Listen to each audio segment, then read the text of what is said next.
किसी इंसान की इच्छाओं को दबाना, उसकी पसंद नापसंद पर सवाल खड़े कर उस पर अपनी मर्जी थोपना हादसों और गुनाहों को आमंत्रित करता है, फिर चाहे यह बंदिश सामाजिक, व्यक्तिगत या पारिवारिक ही क्यों ना हो। ऐसी सूरत में प्रतिरोध की भावना प्रबल होती है और नदी के उस बहाव की तरह पर्वत को चीरती हुई अपना रास्ता बनाती है, जो रास्ता गुनाह की तरफ ले जाता है। ये लड़की जिसे अगवा किया गया था, क्या यह किसी की जबरदस्ती का भुगतान कर रही थी या फिर खुद किसी भयानक खेल का हिस्सा थी? आखिर कौन थी ये लड़की जो मदद की गुहार लगा रही थी? भाऊ, ये है हमारा छोटा सा परिवार। ही माझी पत्नी, ये मेरा लड़का मनीष, रेलवे में इंजीनियर है। और ये मेरी बड़ी बहू कविता। नमस्कार। नमस्कार। इनकी शादी के 6 महीने बाद ही मेरा लड़का गुजर गया, मगर ये हमारे साथ ही रहती है, हमारी बेटी जैसी हो। घर की सारी जिम्मेदारी वही संभालती है और इसके होते तो हमें कोई चिंता करने की जरूरत ही नहीं पड़ती। बाबा, हे तो माझं कर्तव्यच आहे। मेरे होते हुए आपको, सासूबाई को और मनीष को कोई परेशानी ना हो। शादी के बाद तुम्हें भी तो मदद मिल जाएगी। नेहा जो है तुम्हारा हाथ बटाने के लिए। ओह, पर काकू नेहा है कहाँ पे? बोलवा तिला। नेहा बेटा, मी बोलवते हा। नेहा, नाश्ता घेऊन ये बेटा।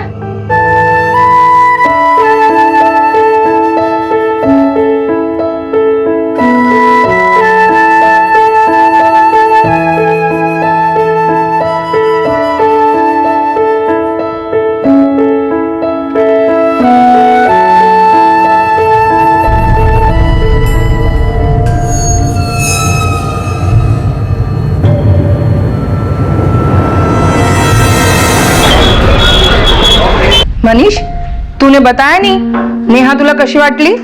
अच्छी आई तो शादी के लिए हाँ बोल दूं उसके आई बाबा को?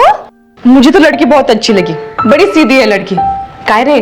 हाँ, मैं तो बोल रही हूँ हाँ बोल दे, बड़ी सीधी है लड़की। तेरे हाँ में हाँ मिलाएगी, तब की रहेगी तेरे से, तुला काहीच प्रॉब्लम होणार नहीं। ठीक है, अगर तुम्हें ऐसा लगता है तो मेरी तरफ से हाँ बोल दो। आई हाँ म्हणतोय।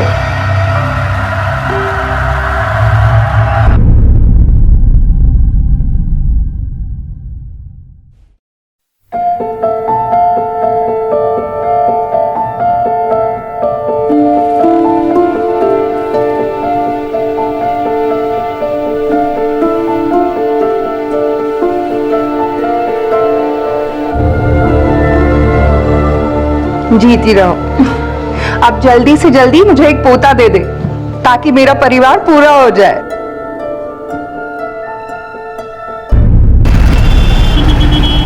साहब, मैं आज सुबह हल्का होने के लिए गया, तब मैंने देखा कोई एक आदमी एक औरत को जबरदस्ती गाड़ी में बिठा के लेके जा रहा था। उस औरत के हाथ में हरा रंग का बांगड़ी और मेहंदी लगा था। कौन सी गाड़ी थी? गाड़ी का नंबर देखा तुमने? नहीं साहब, वो मदद के लिए आवाज लगा रही थी, तभी मेरा ध्यान गया, पर तब तक वैन निकल चुकी थी। सुबह कितने बजे हुआ ये? साहब, यही कोई सुबह 5:30-6 का टाइम होएगा। ये सुबह 5:30-6 बजे के करीब हुआ और तुम 6-7 घंटे के बाद आ रहे हो पुलिस स्टेशन? साहब, मैंने सोचा काय को फालतू लपड़ में पड़ने का, पर बाद में मेरे समझ में आया कि क्या मालूम मेरे आपको बताने से किसी की जान बच सकती है।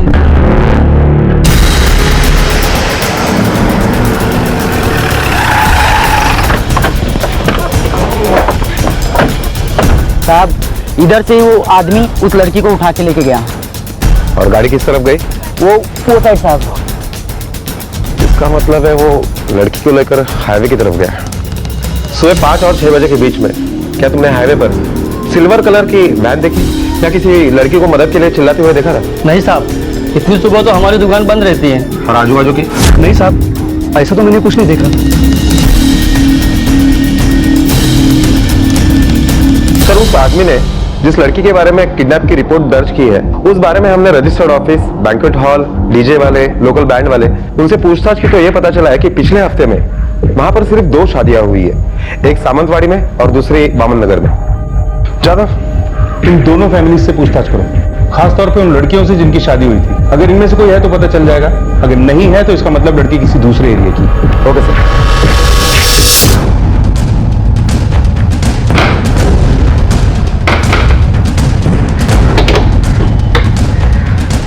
ठीक है ये सर। क्या तुम्हारी शादी गए हफ्ते हुई है? हो सर। क्या तुम दोनों खुश हो इस शादी से? तुम्हें कोई परेशानी तो नहीं तुम्हारे घर वालों से या ससुराल वालों से? नहीं साहब।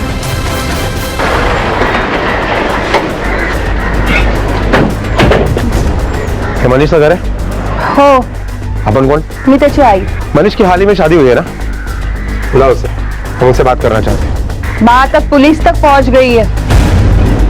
ये लड़की ने हमारा घर बर्बाद किया आणि आता स्वतः जाऊन पोलिसात कंप्लेंट करून आली। सर, उस लड़की का खुद अपना कैरेक्टर ठीक नहीं था आणि ती आमच्यावर आरोप लावते, जबकि हमने उसके साथ कुछ गलत किया ही नहीं है। आप कौन? हीमा जी बहनी। तो आप मनीष हो? जी। आपकी बीबी कहाँ है? हम उनसे बात करना चाहते हैं, बुलाइए उन्हें। वो अपने घर पर होगी। मतलब? मेरी उससे शादी टूट चुकी है। ऐसा क्या हुआ कि तुम्हारी शादी एक ही दिन में टूट गई? आई हाँ, इसका मतलब मेरे साथ धोखा हुआ है। मैं ऐसी गिरी हुई कैरेक्टरलेस लड़की के साथ 1 मिनट भी नहीं रह सकता। मैं तो कह रही हूँ ना, इस लड़की को अभी के अभी इसके घर फेंक के आ। मनीष प्लीज, मैं ऐसा कुछ नहीं ऐसे है। धोखेबाज के साथ ना ऐसे ही होना चाहिए। तो प्लीज ऐसा मत करो। चल, मनीष प्लीज, चल, मनीष चल। ऐसा मत करो, प्लीज छोड़ दो। मनीष चल, प्लीज ऐसा मत करो। क्यों तमाशा कर? प्लीज। ऐसी भोली सूरत, इतनी सीधी सादी, देखते ही प्यार हो गया था मुझे उससे। लेकिन जैसे ही शादी हुई, उसका असली चेहरा देखा मुझे। अफेयर चल रहा था उसका किसी से। अरे किसी से क्या सर, पता नहीं कितनों से चल रहा था। कहाँ कहाँ मुंह मारा था उसने। तो तुमने उसे जाकर मायके छोड़ दिया? नहीं। क्यों किया तूने मेरे साथ ऐसा? क्यों मजाक बना दिया? पागलों की तरह प्यार करने लगा था तुम्हें। आप प्लीज मुझे यही छोड़ दीजिए। तू यही रहता है तेरा यार? अब इससे आपको कोई मतलब नहीं होना चाहिए। मैं जानती हूँ अगर आप मेरे घर गए ना तो बहुत बड़ा तमाशा करोगे, और मेरे आई बाबा को पता चला ना तो वो मर जाएंगे। आप मुझे यहीं छोड़ दीजिए, मैं अपने आप चली जाऊंगी।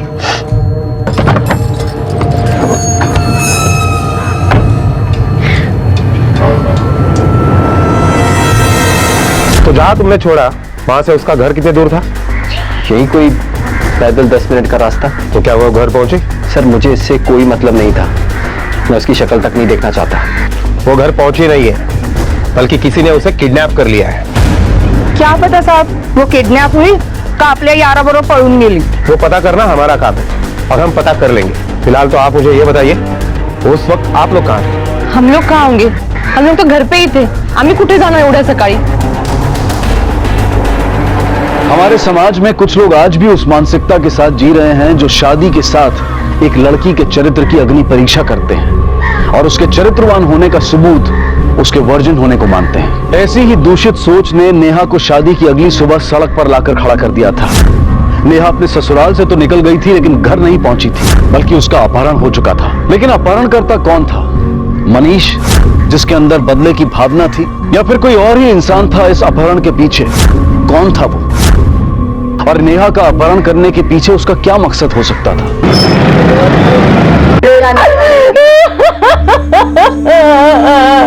क्या हुआ? सर, परसों इन बेचारों की बेटी नेहा की शादी हुई थी और आज वो गायब हो गई। सुरेखा वहिनी का तो बेटी को लेकर रो रो के बुरा हाल हो गया है। उनके पति कहाँ है? साहब, ये मेरी बेटी नेहा है। परसों इसका शादी करके इसको विदा किया और कल से गायब है। आपको किसी पे शक है जो इसको गायब कर सकता है? शक नहीं, पूरा विश्वास है नेहा के ससुराल वालों ने उसको गायब किया है। आज सुबह ही मेरे घर पे आए थे और नेहा को चरित्र खराब है करके ऐसा बोल के बहुत चला के गए। ऐसे लोगों को ना बिरादरी से बाहर निकाल देना चाहिए। बहुत इज्जतदार बने फिरते हो ना, अपनी लड़की बड़ी संस्कारी है बताते हो और हमें बेवकूफ बनाते हो। कहाँ घाट घाट के पानी पी के आई है पता नहीं। ये अपने लड़की का सामान ले लो ना, हमें तुम्हारी लड़की चाहिए ना तुम्हारा सामान। ये आप क्या बोल रहे हैं? और नेहा कहाँ है? हमें क्या पता किसके साथ मुंह मार रही होगी। हमने उसे कल ही निकाला अपने घर से। ये क्या बोल रहे हैं आप? जो आप सुन रही हो, और देखिए हमारा एक एक पैसा हमें वापस चाहिए। जबान संभाल के बात करो। ऐसे कैसे नहीं होता है, तुम लोगों को पता नहीं है? कोई ऐसा तो नहीं है तुम लोगों ने उसे गायब किया है? हमने कुछ नहीं किया। आपसे वो किस बात के लिए पैसे वापस मांग रहे थे? साहब, हम लोग बहुत गरीब लोग हैं, हमारे पास शादी के लिए इतना पैसा कहां से है? मनीष के परिवार वालों ने ही शादी का खर्चा दिया, अब वही पैसा हमसे वापस मांग रहे हैं। आपको पक्का यकीन है कि नेहा का किसी से कोई अफेयर नहीं है? साहब, मेरी बेटी ऐसी वैसी नहीं है, ससुराल वाले ही उसको बदनाम कर रहे हैं। अब मेरी बेटी को ढूंढो साहब, पता नहीं क्या किया होगा उसके साथ उन लोगों ने। ठीक है, फिलहाल आप जाइए, हम पूरी कोशिश करेंगे नेहा को ढूंढने की। जादव, इस कहानी का सबसे बड़ा सस्पेक्ट है मनीष, क्योंकि ये नेहा से प्यार करने लगा था और सुहाग रात पे जब उसे ऐसा लगा कि नेहा वर्जिन नहीं है तो इसने मान लिया कि नेहा ने इसे धोखा दिया। हालांकि ये उसकी पिछड़ी हुई सोच को दर्शाता है, जो लड़की के चरित्र को उसके वर्जिन होने या ना होने से आंकता है, और इसीलिए शायद इसने नेहा को मरवा दिया या किसी के हाथों बेच दिया। सर, नेहा को मारने का मोटिव तो नेहा के बाप संदीप के पास भी है। सोसाइटी में नेहा की वजह से जो बदनामी हुई, उसी में गुस्से में आकर शायद उसने ही नेहा को कहीं ले जाकर मार दिया हो सकता है।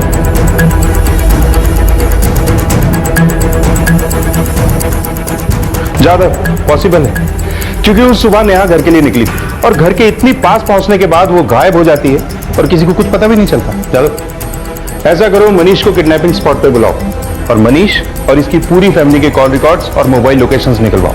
हमें जल्द से जल्द नेहा को ढूंढना है, क्योंकि नेहा ही है जो बता सकती है कि सच क्या है।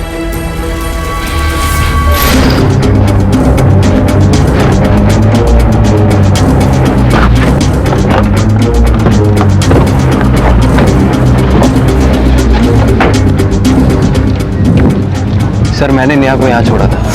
आप मुझे यहीं छोड़ दीजिए, मैं अपने आप चली जाऊंगी।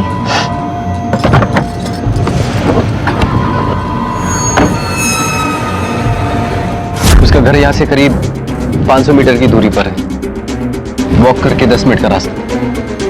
ठीक है, तुम जा सकते। ताज्जुब की बात है ज्यादा, घर से सिर्फ 500 मीटर की दूरी पर किसी ने नेहा को किडनैप कर लिया। सर, ये भी हो सकता है कि मनीष ने ही वापस आकर नेहा को किडनैप किया हो, या ये भी हो सकता है कि नेहा के बाप ने ही नेहा को किडनैप किया हो सकता है लड़की को अकेला देखकर किसी ने फायदा उठाने की सोची। इतनी सुबह इस एरिया में ज्यादा मोबाइल नंबर्स एक्टिव नहीं होंगे। मोबाइल सर्विस प्रोवाइडर से उन सभी नंबर्स की डिटेल लो जो सुबह 5 से 6 बजे तक यहाँ पे एक्टिवेट थे। हो सकता है कोई ऐसा नंबर हमारे हाथ लगे जिसका हाथ नेहा की किडनैपिंग में हो। Okay sir.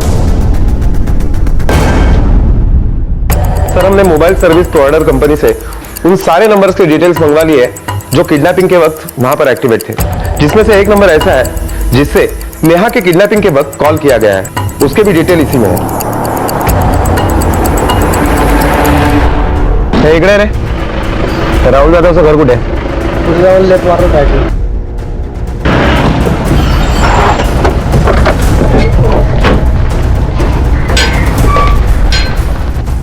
राहुल जाधव तो ये?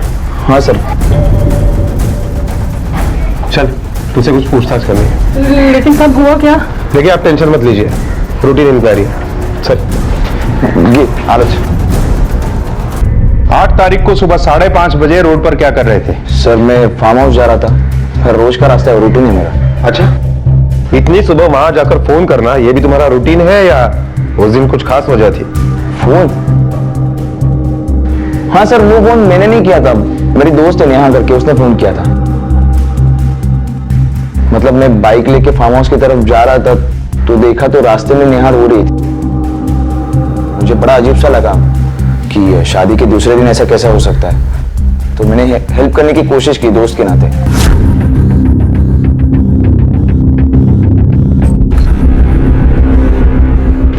नेहा, क्या हुआ तुम्हें?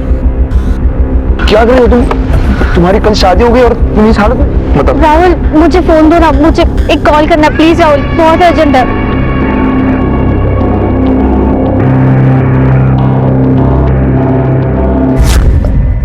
तुमने सुना वो फोन पे क्या बात कर रही थी? सर, वो एक्चुअली मैंने सुना नहीं, मतलब वो बहुत दूर जाके बात कर रही थी। उसके बाद क्या हुआ? सर, मैंने उसे बहुत बार पूछा लेकिन वो कुछ बोली नहीं।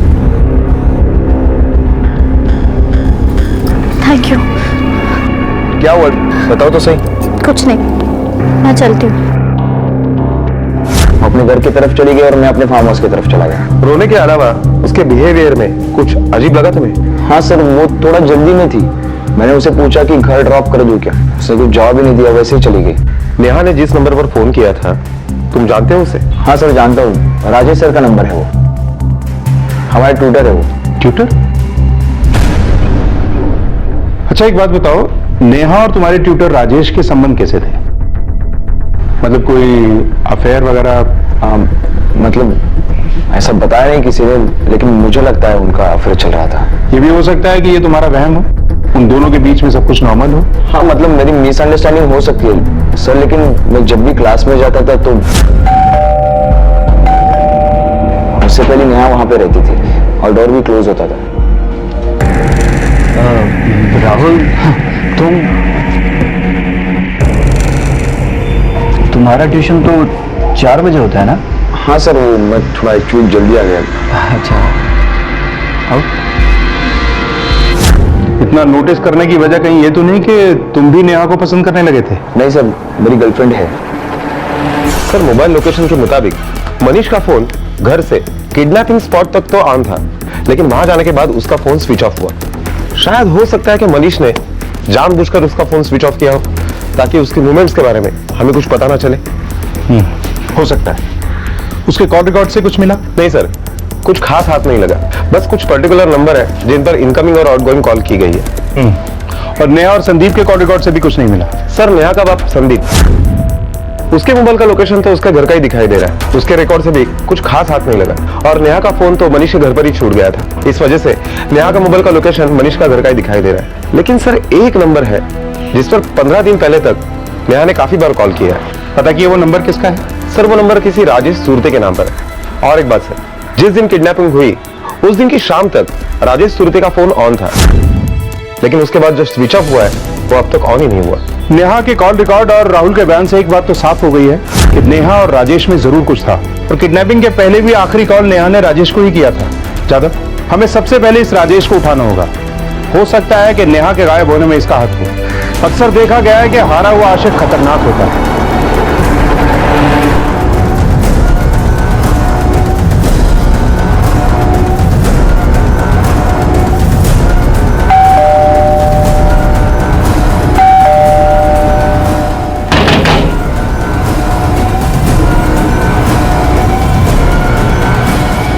राजेश सुरते यही पास में रहता है साहब, लेकिन कई दिन से उसका मकान बंद है।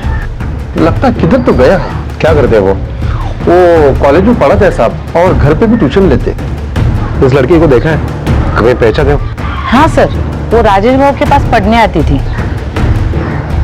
ये राजेश सुरते की फैमिली भी होगी ना? कहाँ है वो? है, माँ बाप है उनके, लेकिन सातारा में कहीं तो रहते हैं। जादव, एक काम करा, सातारा जाके राजेश की फैमिली से पूछताछ करो। तब तक मैं मनीष से पूछता हूँ कि किडनैपिंग के वक्त उसका फोन स्विच ऑफ क्यों हुआ। Okay sir.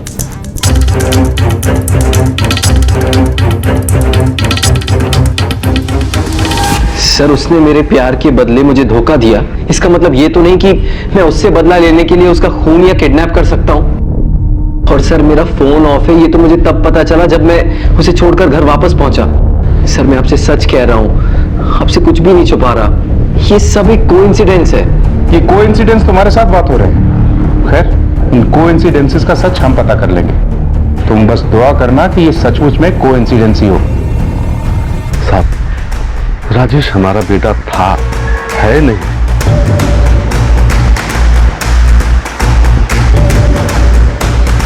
अब हमारा उससे कोई ताल्लुक नहीं है साहब। उसे हमने अपने घर से कब का निकाल दिया है। क्यों निकाल दिया उसे घर से? क्योंकि साहब उसका दिमाग खराब हो गया था।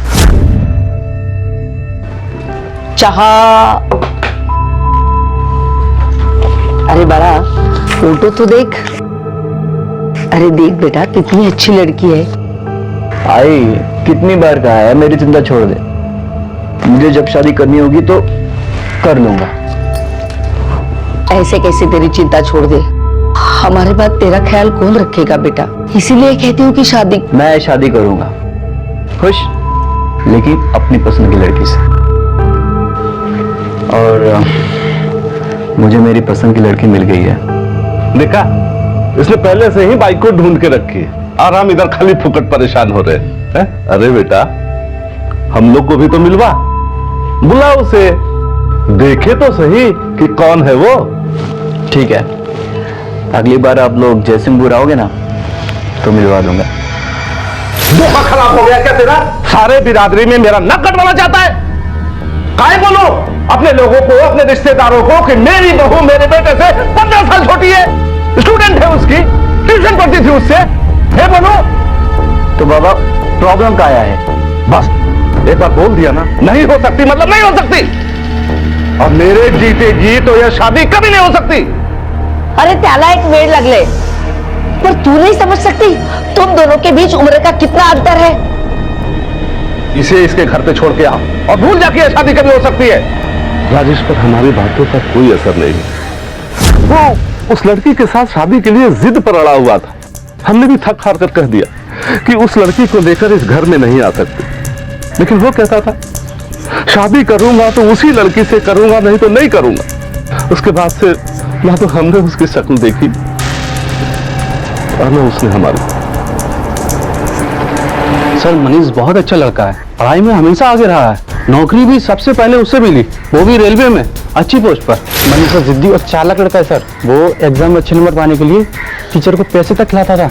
और सर एक बार उसने जिस चीज के बारे में सोच लिया, उसे चाहिए तो फिर चाहिए, उसके लिए वो किसी भी हद तक जा सकता है सर। सर मनीष बहुत सिंपल सा और जेंटलमैन लड़का था।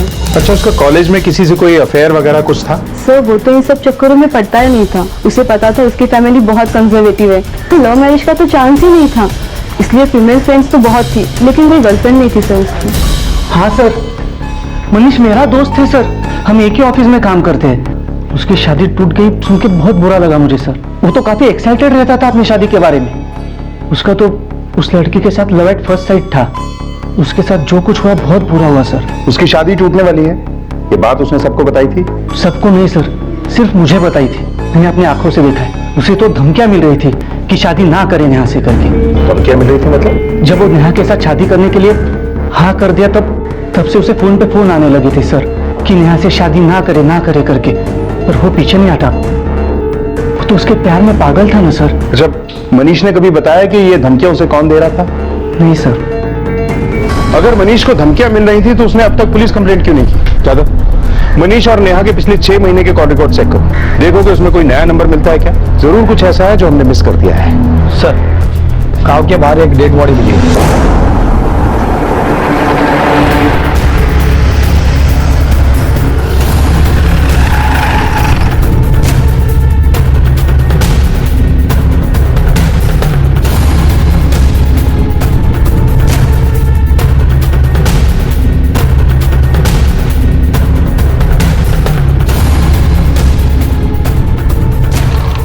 सर, राजेश सुरते की डेड बॉडी है।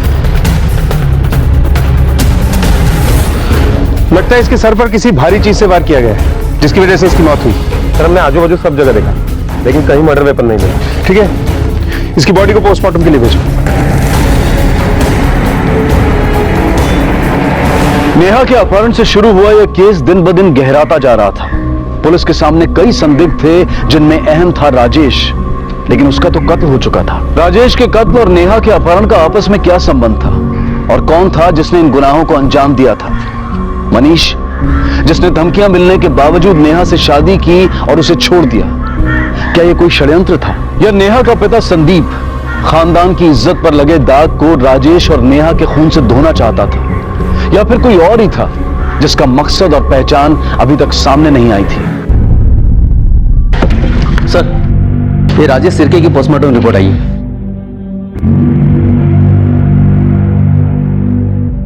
पोस्टमार्टम रिपोर्ट के मुताबिक राजेश की मौत सर पर किसी भारी चीज से चोट लगने की वजह से हुई। बॉडी पर कोई स्ट्रगल के मार्क्स भी नहीं, और मौत हुई है 8 तारीख को शाम 6 बजे से 8 बजे के बीच।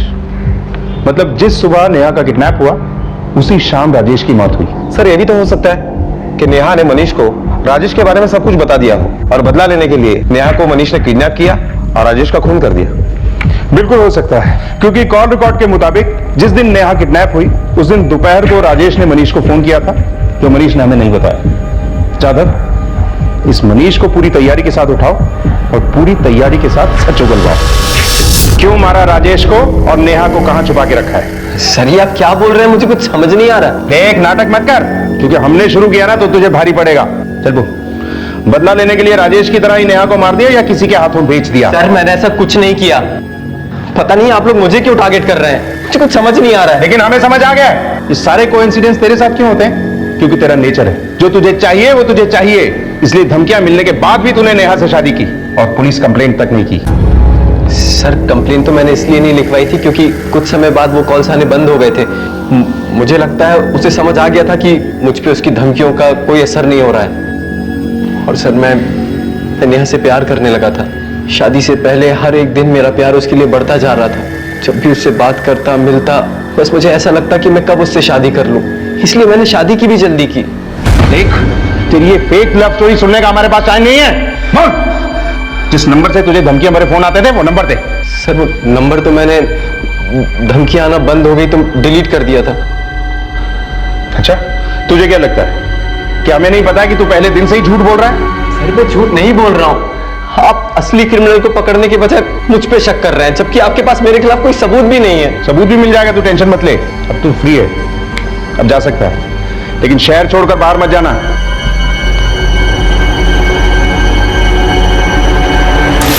जादव, ये मनीष अब भी सच नहीं बोल रहा है। ऐसा करो कि राजेश के कॉल डिटेल्स और मोबाइल लोकेशन ट्रेस करो। तुम दोनों के अलावा एक और आदमी है जिसे हमने टारगेट नहीं किया है, वो है नेहा का बाप संदीप।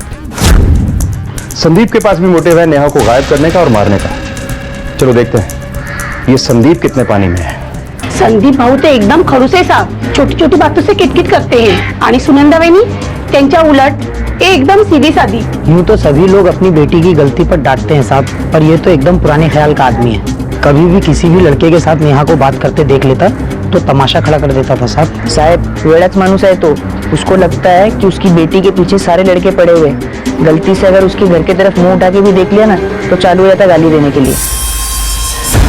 उस दिन नेहा घर आई, उसने तुझे बताया कि ससुराल में उसके साथ क्या हो रहा है, और अब वो राजेश के पास जा रही है, जो तुझ जैसे पुराने ख्यालात के घटिया सोच वाले इंसान को पसंद नहीं आया। तूने नेहा का पीछा किया और राजेश और नेहा दोनों का खून कर दिया। राजेश की बॉडी हमें मिल गई, नेहा की बॉडी कहाँ है? साहब वो घर पे आई नहीं तो कैसे बताती?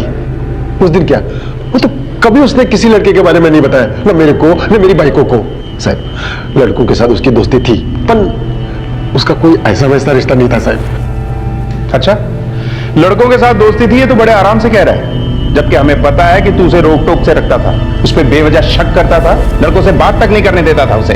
साहब समाज में इज्जत ना उछले इस करके उसको रोकता था, पर अब देखो ना क्या कर दिया वो। मुंह में कालिक पोत दी, गली मोहल्ले रिश्तेदारों के सामने आंख झुका के चलना पड़ता है। इसी गुस्से की वजह से राजेश का खून किया? नहीं साहब मैंने खून नहीं किया, पर अगर मिलता ना तो उसको आज जरूर खून कर देता। गुरु शिष्य के रिश्ते को गंदा किया था वो, पढ़ाई के नाम पे आज की लड़ाता था वो बच्चों के साथ। सर, मनीष के 6 महीने के कॉल डिटेल्स, मनीष की शादी तय हो जाने के बाद मनीष को जिन नंबरों से फोन आते थे उन हर नंबर पर हमने फोन करके चेक किया। उसमें से एक नंबर हमें ऐसा मिला है जो ज्यादातर बंद होता है या ज्यादातर उसकी लोकेशन चेंज होती रहती है। किसका नंबर है? सर ये नंबर किसी अंकुश के नाम पर रजिस्टर्ड है, जिसका कनेक्शन राजेश के साथ भी है। यह हमें उसके कॉल रिकॉर्ड से पता चला। चल बोल, जिस दिन नेहा किडनैप हुई उस दिन दोपहर को राजेश ने तुझे फोन क्यों किया था, और शाम को राजेश के कत्ल वाली जगह पर तेरे मोबाइल की लोकेशन भी सेम ही थी?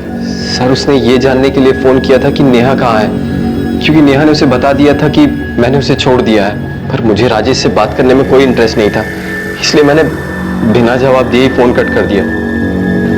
और वो लोकेशन सेम थी, ये सिर्फ एक कोइंसिडेंस है। ये सारे कोइंसिडेंस तेरे साथ ही क्यों होते हैं? किडनैपिंग के वक्त तेरे फोन की बैटरी खत्म हो जाती है, तुझे फोन पर धमकी देने वाला आदमी खुद ही थक के हार मान जाता है, और शाम को राजेश के कत्ल वाली जगह पर तेरे मोबाइल की लोकेशन भी मिलती है। सर मुझे समझ नहीं आ रहा मेरे साथ क्या और क्यों हो रहा है, पर मैं सच कह रहा हूं मैंने कुछ नहीं किया। चल एग्जैक्ट लोकेशन बता कि तूने नेहा को कहां छोड़ा था। चौराहे के कॉर्नर पे। मनीष ने नेहा को जहां छोड़ा था राजेश का घर भी वहीं पास में है। कहीं ऐसा तो नहीं कि नेहा राजेश से मिलने जा रही थी? मनीष ने उसका पीछा किया और दोनों का खून करके बॉडी अलग अलग फेंक दी। जादव, वो लड़का राहुल जिसके फोन से नेहा ने कॉल किया था, एक बार वापस उससे मिलना पड़ेगा। हमें एग्जैक्ट लोकेशन बताओ। उस दिन तुमने नेहा को कहां देखा था? चौक के पास देखा था सर। किस तरफ जा रही थी वो? सर मैं बाइक स्टार्ट कर रहा था, बाइक के आईने में देखा तो वो घर की तरफ जा रही थी। राजेश तो मर चुका है, लेकिन मनीष को धमकी देने वाला उसका पार्टनर अंकुश अभी भी जिंदा है। जादव, देखो उसकी लोकेशन स्टेबल हुई क्या? वो जहां जिस हाल में भी मिलता है उठा लो उसे। Okay sir.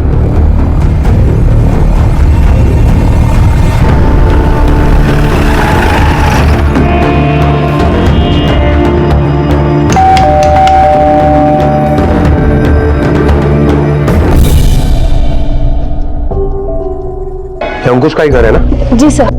बुलाइए उसे, हम उससे कुछ बात करना चाहते हैं। सर वो कंपनी की तरफ से शहर से बाहर टूर पे गए। कितनी तारीख को गया वो? सर 8 की शाम को गए हैं। टूर पर है या खून करके गायब है? जादव, इस अंकुश को हाई अलर्ट पे डाल दो। अपना एक कांस्टेबल सिविल ड्रेस में इसके घर के बाहर तैनात करो और इसका मोबाइल भी ट्रैक करो। Okay sir.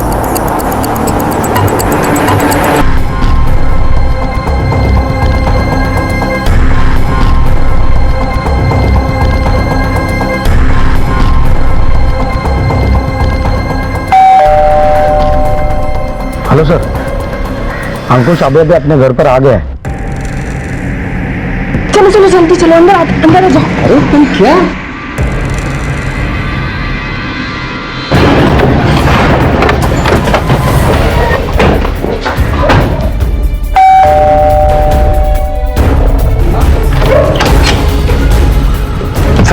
तुला तुझ्या कामाचं बक्षीस द्यायची वेळ आली।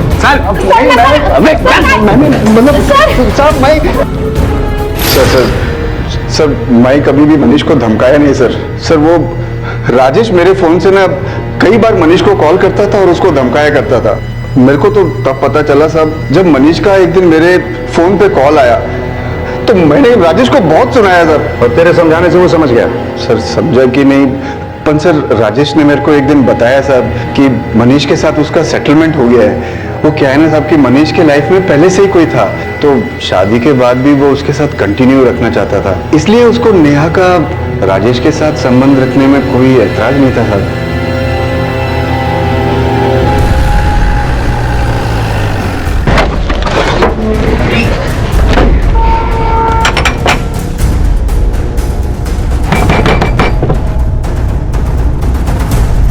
मनीष का है? बुलाओ उसे, हमें उससे बात करनी है। सर मनीष रत्नागिरी गया अपने ट्रांसफर के काम से। वो कल आने वाला था लेकिन अब तक नहीं आया। कधीपासून त्यांचा फोन ट्राय करतोय लेकिन फोन ही नहीं लग रहा। साहब मुझे तो बहुत डर लग रहा है। वो नेहा के बाप ने मेरे मनीष को कुछ कर डाला है। चला लवकर।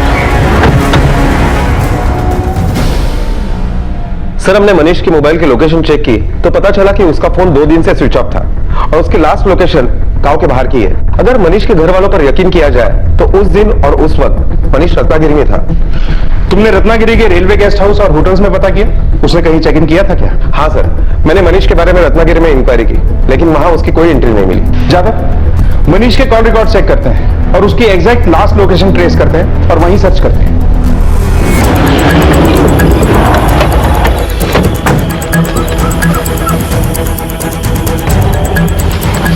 देखो आसपास।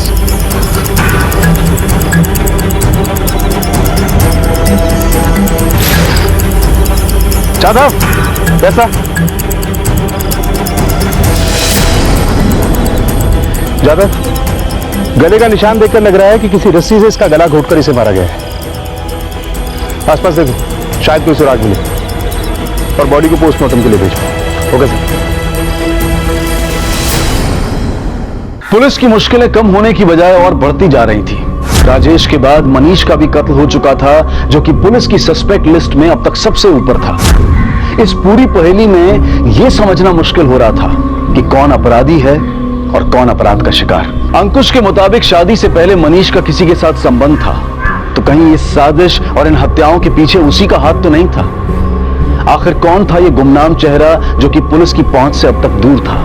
पोस्टमार्टम रिपोर्ट के मुताबिक मनीष की मौत किसी रस्सी या तार जैसी चीज से गला घोटने की वजह से हुई और उसकी मौत हुई है 12 तारीख को रात 9 से 11 के बीच में। जादव, राजेश के मुताबिक मनीष की लाइफ में कोई लड़की थी पता करो वो कौन है। हो सकता है ये खून उसी ने किया। लेकिन सर सारी इंक्वायरीज और कॉल रिकॉर्ड से तो ऐसा कुछ नहीं मिला जिससे ये पता चले कि उसका कहीं अफेयर चल रहा था।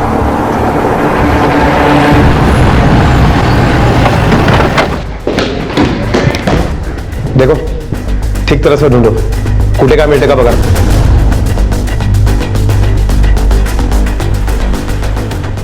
हा लॅपटॉप कोणाचा आहे? मनीष सर, पासवर्ड क्या है इसका? मला नहीं माहित सर. ठीक है, इंक्वायरी के लिए हम इसे साथ में लेकर जा रहे हैं। चला। सर मनीष के घर पर जब हमने सर्च किया तो वहां हमें मनीष का लैपटॉप मिला। साइबर एक्सपर्ट के रिपोर्ट के मुताबिक मनीष हमेशा गे साइट पर जाया करता था। उसके सोशल अकाउंट पर हमें एक लड़के का आईडी मिला है जिसके साथ मनीष हमेशा चैट करता था। सर उनके मैसेज देख के तो यही लगता है कि उन दोनों लड़कों में अफेयर चल रहा था।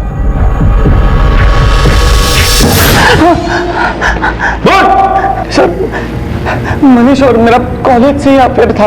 हम दोनों एक ही हॉस्टल में एक ही रूम शेयर करते थे। मतलब मनीष ने जानबूझकर नेहा के वर्जिन ना होने का नाटक किया था? उससे पीछा छुड़ाने के लिए वैसा किया था, लेकिन उसमें हम दोनों का नहीं, नेहा का भी फायदा था। शेखर, मैंने नेहा को घर से निकाल दिया है। अब हम लोग साथ में रह सकते हैं, किसी को भी हम पे कोई डाउट नहीं होगा। उस दिन राजेश ने मनीष को बहुत सारे फोन किए थे, लेकिन मनीष ने अवॉइड किया था, इसलिए शायद उसका पीछा करते करते वो हमारे यहाँ आया और हमें रंगे हाथों पकड़ लिया।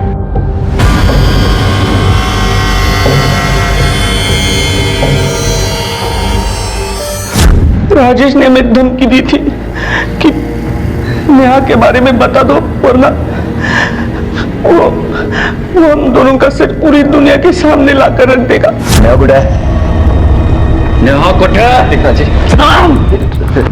वरना तुझे असलियत ना सारी दुनिया को बताना। मनीष ने उसे रोकने की कोशिश की पर वो नहीं मान रहा था। हम लोग में हाथापाई हो गई। मैं राजेश की बॉडी जंगल में जाकर फेंक दिया और उसका मोबाइल भी तोड़ दिया ताकि हमारा सच कभी किसी के सामने ना आए।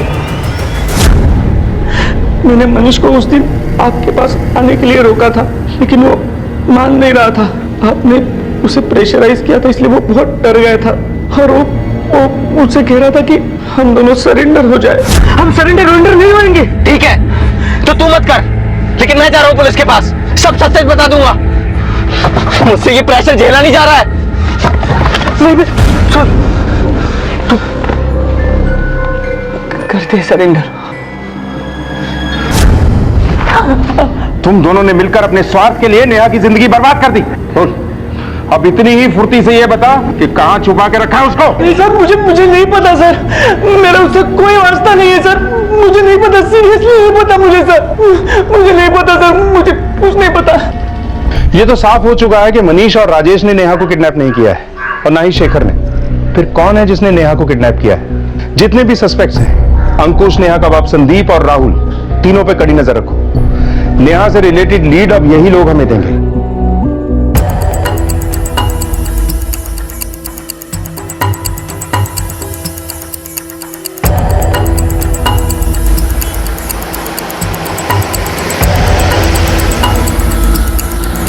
सर जी, राहुल मेरा भांजा है। जब भी उसको फार्म हाउस के काम के लिए गाड़ी की जरूरत पड़ती है तो वो मेरी गाड़ी लेके जाता है।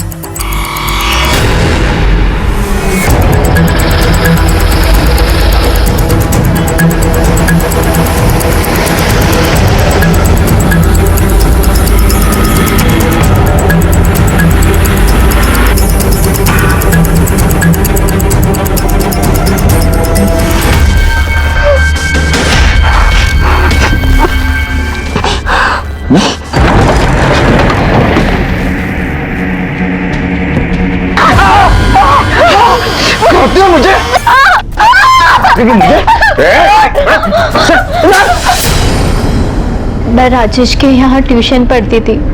हम दोनों एक दूसरे को बहुत प्यार करते थे, पर हमारी शादी नहीं हो पाई। फिर आई बाबा ने मेरी शादी मनीष के साथ तय की। उस दिन से मैंने राजेश के साथ अपने सारे रिश्ते तोड़ दिए। फिर सुहागरात पर मनीष, मैं प्यार करती हूँ नहीं थी, आप मुझे गलत समझ रहे हो। मेरे लिए अब सब कुछ आप ही हैं। फिर दूसरे दिन मनीष ने मुझ पर इल्जाम लगाया कि मैं वर्जिन नहीं हूँ। मैं नहीं चाहती थी कि मनीष मेरे घर पर तमाशा करे, इसीलिए मैंने उसे कहा कि वो मुझे रास्ते में ही छोड़ दे। उन्होंने मुझे घर के पास रास्ते में ही छोड़ दिया, जहाँ मुझे राहुल मिला।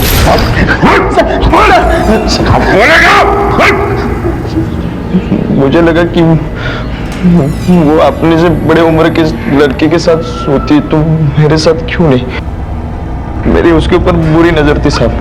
मतलब उस दिन मैंने सड़क पे उसकी बातें सुनी राजेश के साथ फोन पे करते हुए। मतलब वो दोनों मिलने वाले थे उसके ट्यूशन में, तो मैंने उसे जबरदस्ती उठाया और गाड़ी में बिठाया, फार्म हाउस लेके चला गया और उसका रेप किया। कितनी घटिया सोच है तेरी।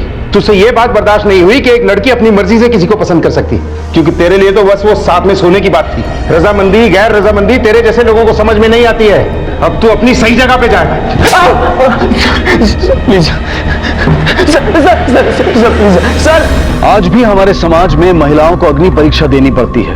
आज भी उन्हें लड़कों के साथ संबंध रखने पर गलत समझा जाता है, और इस सब के लिए जिम्मेदार है कुछ लोगों की पिछड़ी हुई सोच। राजेश और मनीष के कत्ल के लिए शेखर को और नेहा को अगवा कर बंधक बनाने और बलात्कार करने के लिए राहुल को गिरफ्तार किया गया है। मैं अनूप सोनी अब आपसे विदा लेता हूं। फिर मुलाकात होगी अगले एपिसोड में एक और चौंका देने वाले केस के साथ। तब तक अपना और अपने परिवार का ख्याल रखें और देखते रहें क्राइम पेट्रोल डायल 100। सबक एक को सीख हम सबको। जय हिंद।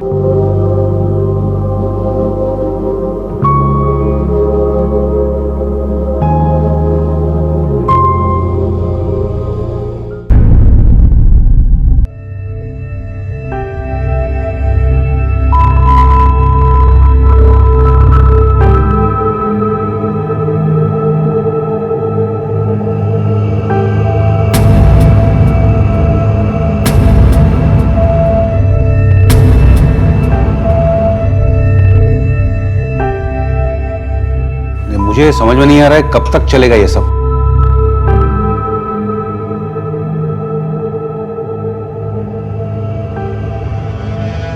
देखो बेटा, इतना हाइपर मत हो। जो भी हैं, हम एक फैमिली हैं।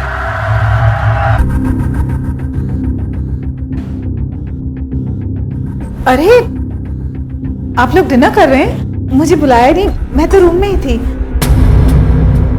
वाह, यमी लग रहा है खाना तो। पास करेंगे?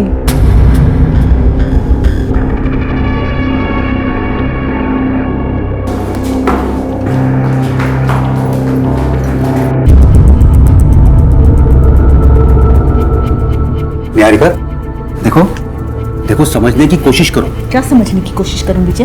क्या समझने की कोशिश करूं? विजय 1.5 साल हो चुका है, कितना इंतजार करूं? हाँ, ये सब करना था तो सगाई क्यों की? क्यों दी अंगूठी मुझे? तोड़ दो ना सगाई। शट अप निहारिका, ये क्या बात कर रही हो तुम? मैंने तुम्हें कहा था मुझे थोड़ा और वक्त दो करके। उनको खाने पे भी नहीं बुलाया। अरे लेकिन चुपचाप बैठ के हम सब लोग खाना खा लेते तो क्या भी कर जाते हैं। ऐसे उनके सामने उठ के जाने की कोई जरूरत नहीं थी। और डैड, उन्होंने क्या बिगाड़ा है? उनको तो कम से कम उनको तो छोड़ दो यार। समझ में नहीं आता कि ये घर है कि चिड़ियाघर है। अच्छा, तो अगर ये चिड़ियाघर लगता है तो चले क्यों नहीं जाते यहाँ से? किसी ने बांध के रखा है तुम्हें? एक तो मेरे पापा के पैसों पे पल रहे हो तुम, और ऊपर से बकवास भी कर रहे हो। हर चीज में प्रॉब्लम होती रहती है तुम्हें, तो पता नहीं क्या चाहते। शिवानी, तुम समझती क्यों नहीं हो यार? एक बात को तो तुमको गुस्सा क्यों आता है? बात हाँ बोल। मैं जानता हूं कि तुम मेरे साथ हो, लेकिन अब इन दोनों को बर्दाश्त करना बहुत मुश्किल होगा। लगता है ये तमाशा मुझे ही खत्म करना होगा।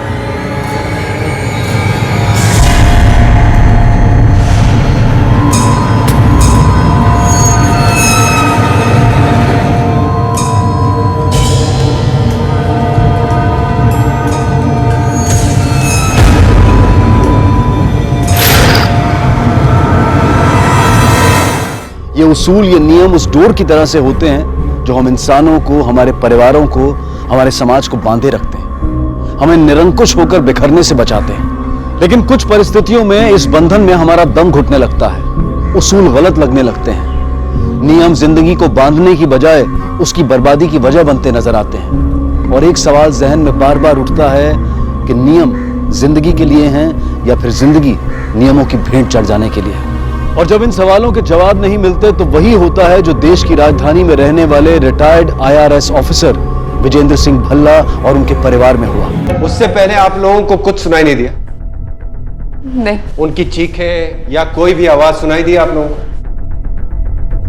बड़ी अजीब बात है, हॉल में आपके पिता का मर्डर होता है और आपको चीख भी सुनाई नहीं देती। आपके घर से कोई कीमती सामान गायब हुआ? जी नहीं। शाम के 8 बजे से लेकर सुबह के 8 बजे तक हमारी ड्यूटी रहती है साहब, और रात भर बंगले में कोई नहीं घुसा। हम पूरी गारंटी के साथ कह सकते हैं साहब। तुम्हारे अलावा घर में और कोई काम करता है क्या? एक नौकरानी आती है तनुजा, 11 बजे आती है और 4 बजे चली जाती है साहब। अपना नाम, नंबर और पता कांस्टेबल के रजिस्टर में लिखवा दो। जी साहब। सर मैंने बंगलो पूरी अच्छी तरीके से चेक किया, फोर्स्ड एंट्री के कोई निशान नहीं, पीछे से भी एंट्री करना बहुत मुश्किल है सर। ये इनसाइड जॉब है मिश्रा, कोई सामान गायब नहीं हुआ इसका मतलब मामला लूट का नहीं है। फोर्स्ड एंट्री नहीं है इसका मतलब कातिल या तो घर से ही है या घर वालों की मदद से घर के अंदर घुसा होगा। और बॉडी देखकर ऐसा लगता है कि किसी तेज धार हथियार से मारा होगा। वैसे भी ये फैमिली कुछ अजीब सी लग रही है मुझे। डैड की गर्लफ्रेंड है, उसी ने मारा मेरे डैड को। इस दावे की कोई खास वजह? जबरदस्ती रह रही थी वो उस घर में, डैड नहीं चाहते थे फिर भी वो यहाँ पर रह रही थी।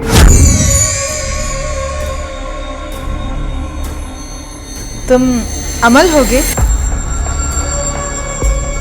और तुम शिवानी होगी, है ना? पर आप कौन है?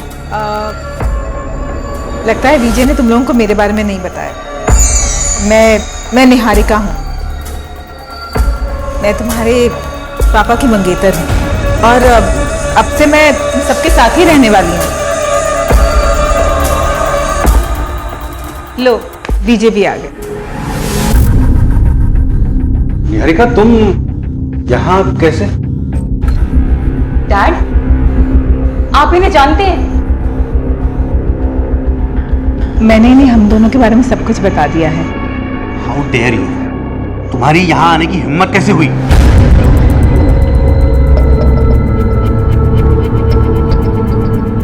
इसमें प्रॉब्लम क्या है विजय? तुम अभी इस वक्त यहाँ से चली जाओ, हम इस बारे में बाद में बात करते हैं। बाद में क्यों विजय? तुम्हें जो कहना है तुम अभी कहो। देखो विजय, मैं यहाँ से कहीं जाने के लिए नहीं आई हूँ। वो इस घर से जाने को तैयार ही नहीं थी, और इसी बात पे पापा और उसका झगड़ा हुआ बेडरूम में। फिर पापा बेडरूम से बाहर आए और उन्होंने दरवाजा लॉक कर लिया। विजय 1.5 साल हो चुका है, कितना इंतजार करूँ? हाँ तोड़ दो ना सगाई, क्या कर रहे हो ये? विजय, विजय, दरवाजा खोलो विजय। तो फिर दरवाजा किसने खोला? हम लोगों की चीखने चिल्लाने की आवाज सुन के वो शोर मचाने लगे। फिर मेरी छोटी बहन आरती ने दरवाजा खोला। तो अगर वो बेडरूम में बंद थी फिर मर्डर कैसे कर सकती है? ये पता लगाना मेरा काम नहीं है, ये आपका काम है। कुछ खास बात जो आप हमें बताना चाहती हैं इस मर्डर या अपने डैड के बारे में? डैड को आइसक्रीम बहुत पसंद है। मैं इस केस से रिलेटेड बात पूछ रहा हूँ, कुछ पता हो तो प्लीज हमें बताइए। नहीं, मैं नींद में थी जब उसने डैड को मारा। किसने? जिसने भी मारा होगा। अच्छा, वो जो निहारिका है, क्या तुम्हारे डैड का उससे रात को झगड़ा हुआ था? हाँ सर, रोज झगड़ा होता था। उस औरत की वजह से हमारी सारी फैमिली टेंस थी, तो जबरदस्ती हमारे घर में घुस गई, अब निकलने का नाम नहीं ले रही है। मुझे तो पूरा यकीन है सर, उसी ने मेरे डैड को मारा है। और कोई है जो रेगुलर बेसिस पे आपके घर में आता? और नहीं सर, और तो कोई भी नहीं है। क्यों? आपकी मेड वो रोज नहीं आती? तनु तो सर रोज ही आती है, लेकिन वो हमारे घर में सालों से काम कर रही है। तनु या तनुजा? सर वो किसी पे शक है आपको? हम सब पर शक है सर, सारे लोगों पे। मेरी वाइफ शिवानी, आरती और कुलपीर, तीनों नफरत करते थे सर उनसे। सब चाहते थे कि वो मर जाए। सबको नफरत थी सर। इस नफरत की कोई खास वजह? सबकी अपनी वजह है सर। मेरी वाइफ शिवानी के 50 अफेयर से, आरती ड्रग एडिक्ट है और कुलपीर बाप के पैसों पे ऐश करना चाहता है। इसी बीच निहारिका जी आ गई और सबको उनके रिश्ते के बारे में भी पता चल गया था। सब लोग इनसिक्योर हो गए थे सर ये दिनों के दिनों कि कहीं प्रॉपर्टी के ऊपर से उनका हक ना चला जाए। सर, निहारिका जी को होश आ गया है।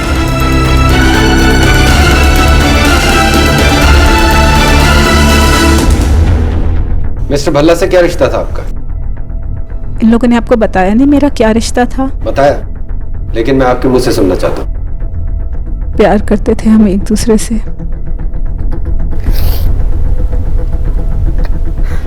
छह महीने पहले मंगनी हुई थी हमारी। तो आप लोगों ने अभी तक शादी क्यों नहीं की? विजय अपने बच्चों की मर्जी के बिना शादी नहीं करना चाहते थे। आई एम सॉरी, पर आप तो बिना शादी किए ही इनके साथ इनके घर में रह रही हैं। हाँ इंस्पेक्टर, मैंने सोचा कि अगर मैं यहाँ इनके साथ रहने लगूंगी तो बच्चे मुझे समझ पाएंगे, मुझे जान पाएंगे, मुझे अपना लेंगे और शादी के लिए हाँ कर देंगे। उससे पहले कि कुछ भी होता। मैंने सुना है आए दिन आपका और मिस्टर भल्ला का झगड़ा होता रहता था। कल रात भी आप दोनों के बीच में ऐसा ही एक झगड़ा हुआ था। हाँ, मुझे 1.5 साल हो चुका है। कितना इंतजार करूं? हाँ, ये सब करना था तो सगाई क्यों की? क्यों दी अंगूठी मुझे? तोड़ दो ना सगाई। Niharika shut up! ये क्या बात कर रही हो तुम? वापस ले लो। क्यों आई थी तुम यहाँ पे? हाँ, मैंने तुम्हें कहा था मुझे और थोड़ा सा वक्त चाहिए। ठीक है, अगर हमें जरूरत पड़ेगी तो आपको फिर से क्वेश्चनिंग के लिए बुलाएंगे।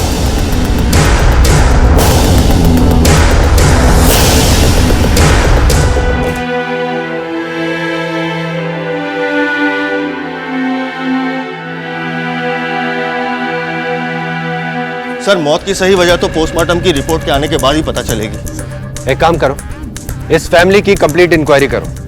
बैंक डिटेल्स, कॉल रिकॉर्ड्स और सोशल मीडिया में इनकी सारी एक्टिविटीज चेक करो। शिवानी, आरती, कुलबीर, अमल और ये निहारिका, इन पांचों की कुंडली चाहिए मुझे। Right sir.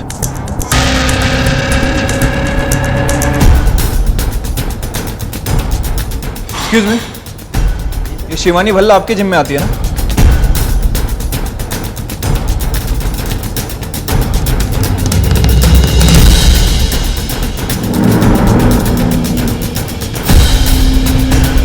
आरती भल्ला इसी कॉलेज में पढ़ती है ना? एक इंपॉर्टेंट इंफॉर्मेशन हाथ लगी है। भल्ला फैमिली की मेट तनुजा लापता है। उसका फोन भी नहीं लग रहा है सर। भल्ला से उसका पता पूछो और जाकर चेक करो। Right sir.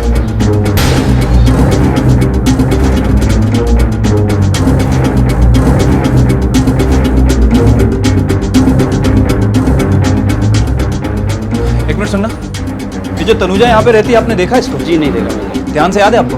याद है। मिश्रा, साथ पता करो।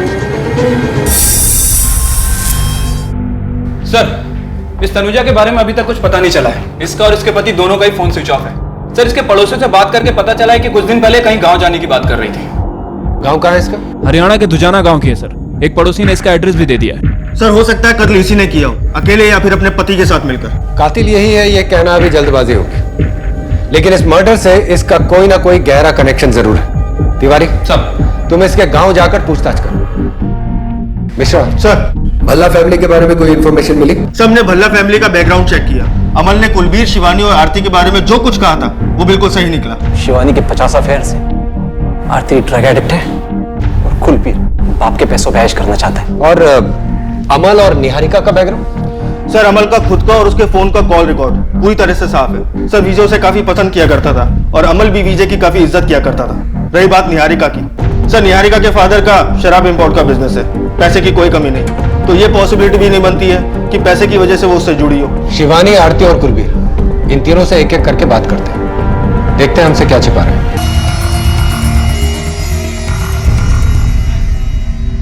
विजय यानी कि विजेंद्र सिंह भल्ला खुशकिस्मत थे कि जीवन के इस मोड़ पर उन्हें निहारिका का साथ मिला, लेकिन उनके बच्चों को यह रिश्ता मंजूर नहीं था। तो क्या उनका और निहारिका का यह रिश्ता उनकी मौत की वजह बना, या फिर उनकी मौत से उनके बच्चों को होने वाला फायदा इसका कारण था? दोनों ही सूरतों में यह सवाल था कि आखिरकार वो कौन था जिसने इस हत्या को अंजाम दिया था। वो शिवानी, कुलबीर या आरती में से कोई एक था, या फिर विजेंद्र सिंह भल्ला के तीनों ही बच्चों ने मिलकर अपने पिता के खिलाफ ये साजिश रची थी, या फिर ये सब भल्ला परिवार की उस घरेलू नौकरानी तनुजा का काम था जो घटना के बाद से ही अपने पति के साथ फरार थी। पुनीत बजाज, निशांत भारद्वाज, सारथी शर्मा, इनको जानती हैं? ये सब आपके एक्स बॉयफ्रेंड्स के नाम हैं। और इन दिनों आप जिसके साथ घूम रही हैं उसका नाम है प्रशांत सरपाल। मेरी पर्सनल लाइफ का इस केस से कोई कनेक्शन नहीं है। कनेक्शन है या नहीं ये देखना मेरा काम है। आपका काम है पूछे हुए सवालों का सही सही जवाब देना। बताइए, आपके इन अफेयर्स के बारे में आपके डैड को पता था? बोलिए। हाँ, उन्हें पता था। आओ ना, बहुत जल्दी लगता है। What the hell? अरे क्या है? पापा! चल। पापा! पापा मेरी बात सुनो। पापा चुप कर तू। प्लीज। तू जानता है ना ये शादीशुदा है। इसके बाद भी तू ये सब कर रहा है। पापा मेरी बात सुनो। अंदर चल। पापा! निकल। मेरे पापा को ये लगता था कि मैं कैरेक्टरलेस औरत हूँ। मैं ईमान से बिल्कुल शादी नहीं करना चाहती थी, लेकिन मेरे पापा ने मुझे जबरदस्ती उससे शादी करने पे मजबूर किया। हो सकता है अपनी इस नफरत के चलते आपने ही अपने डैड को मार दिया। हाँ, नफरत तो मैं उनसे बहुत करती थी, लेकिन मुझ में हिम्मत नहीं थी उन्हें मारने की, तो बस मैं उनके मरने का इंतजार कर रही थी। तो फिर किसके नाम करने वाले थे अपनी आधी प्रॉपर्टी? जी वो गुस्से में मुंह से निकल गया था। और पीनी है पी लो यार, फर्क नहीं पड़ता मुझे। सर, आपको कैश में पेमेंट करना पड़ेगा सर। लगता है आपके बैंक ने आपके कार्ड को ब्लॉक कर दिया सर। तेरा दिमाग खराब हो गया क्या? जाके दोबारा ट्राई कर। सर, बार बार ट्राई किया लेकिन नहीं हो रहा है sir. Shut up and get lost.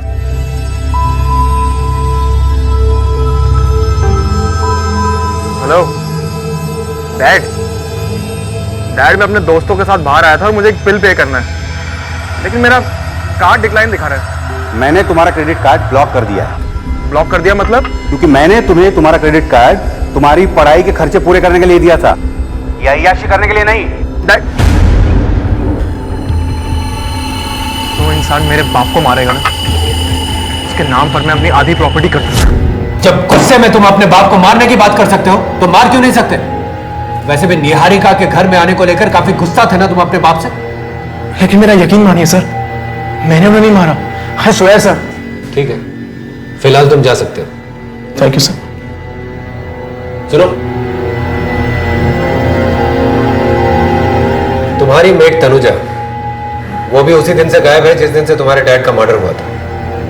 कहीं उसका और तुम्हारे डैड का कोई झगड़ा हुआ था?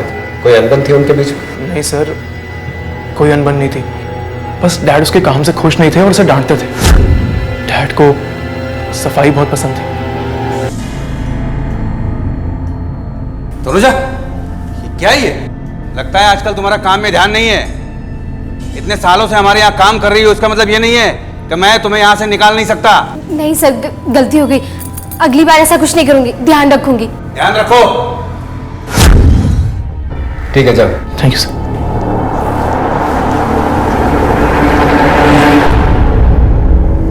आरती भल्ला, कौन से ड्रग की लत है तुम्हें और कब से? मैं ड्रग नहीं लेती सर, पता नहीं आपको किसने बोला। मैं पिछले कुछ दिनों से तुम कॉलेज नहीं जा रही हो, जान सकता हूं क्यों? मैं बताता हूं। क्योंकि तुम्हारे ऊपर बहुत सारा उधार था उन ड्रग पेडलर्स का जो तुम्हारे कॉलेज के बाहर खड़े रहते थे। वो अपने पैसे के लिए तुम्हें प्रेशराइज कर रहे थे जो तुम्हारे पास थे नहीं, इसलिए तुमने कॉलेज जाना छोड़ दिया और घर पर जाकर बैठ गई। तो get me when I am talking to you. तो कैसे चुकाने वाली थी ये उधार तुम? अपने हिस्से की उस प्रॉपर्टी को बेचकर जो तुम्हारे डैड के मौत के बाद तुम्हारे हाथ लगती है ना। अब बताओ, अपने डैड को तुमने खुद मारा या किसी की मदद ली उनको मारने में? बोलो। मैंने मारा है उन्हें। आपको लगता है ना that I am a murderer? मैंने मारा है। क्या करेंगे? लॉकअप में डालेंगे? डाल दीजिए। आप जो करना चाहते हैं करिए, जान ले लीजिए मेरी। कीजिए ना, कीजिए कीजिए, हाँ कीजिए।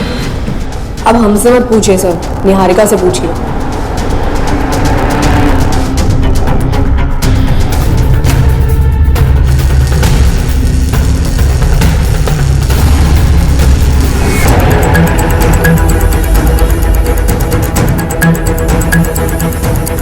तनुजा और उसका पति यहीं आए ना? अरे क्या बात है साहब, तनुजा ना आई यहाँ, ना ही उसका पति आया। 6 महीने पहले आई थी वो तो आखिरी बार। सर अंदर तो कोई भी नहीं है। क्या बात है सर? कुछ नहीं। वैसे आप कौन है? माँ हूँ मैं उसकी। ठीक है, चलो। हेलो। हाँ तिवारी बोलो। सर मैंने तनुजा की माँ और पड़ोसी से पूछताछ की है। वो दोनों यहाँ पे भी नहीं है सर। किसी ने भी उन्हें आते जाते हुए नहीं देखा। ठीक है, पता लगा उनका। Okay sir. ये तनु और उसके पति का सर्च इंटेंसिफाई करो। न्यूज़पेपर्स में फोटो दो, खबरियों को अलर्ट करो और पोस्टर्स लगवाओ उनके। Okay sir.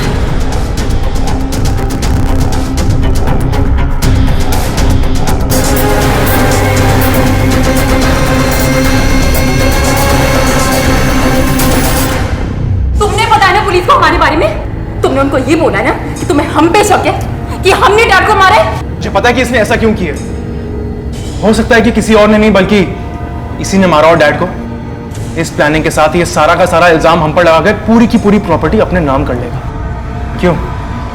Property property property, कुछ नहीं सोचता तुम लोगों को प्रॉपर्टी के अलावा। यही ना बस।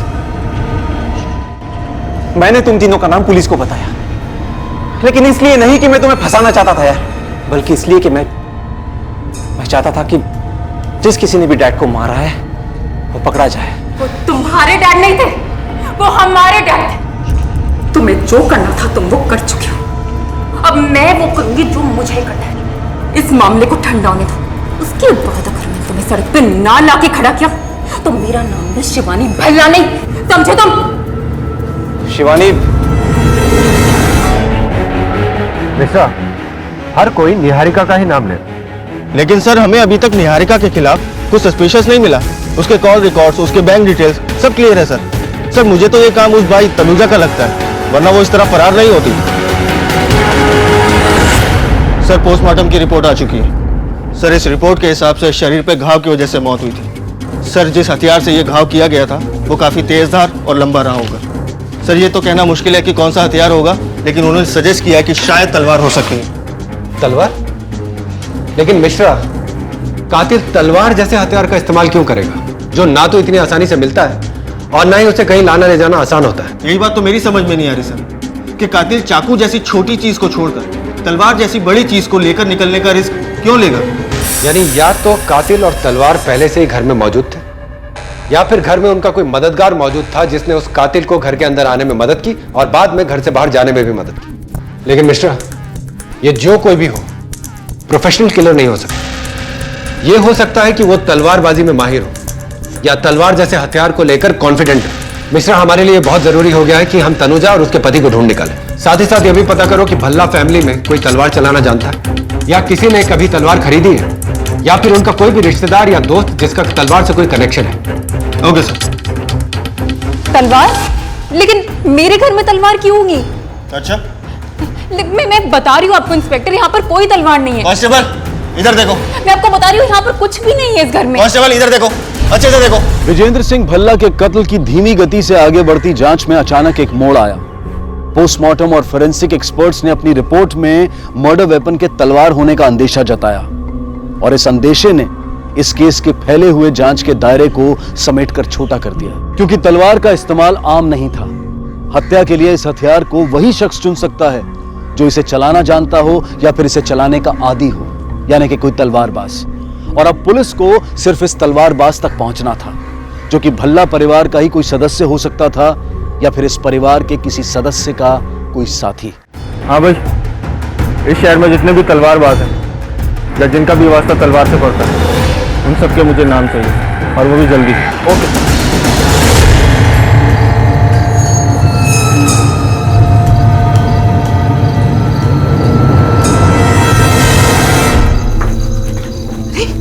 ये क्या चल रहा है?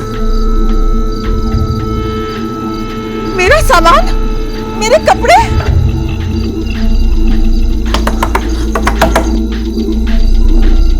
क्या है? आप विजय की माँ? दूर हट मेरे से, उतर नीचे। माँ जी, वो मेरा सामान। मैं कहती हूँ उतर यहाँ से। जो किया सही किया मैंने। आपने? तू भी नहीं बचेगी। तूने मारा ना मेरे बेटे को। माँ जी, मैं भला विजय को क्यों मारूंगी? मैं आपकी बेटी से प्यार करती थी माँ जी। नाटक मत कर तू मेरे सामने भी, और चल यहाँ से। चलो चलो चलो चलो, और खबरदार जो इस दरवाजे पे कदम रखा तुम।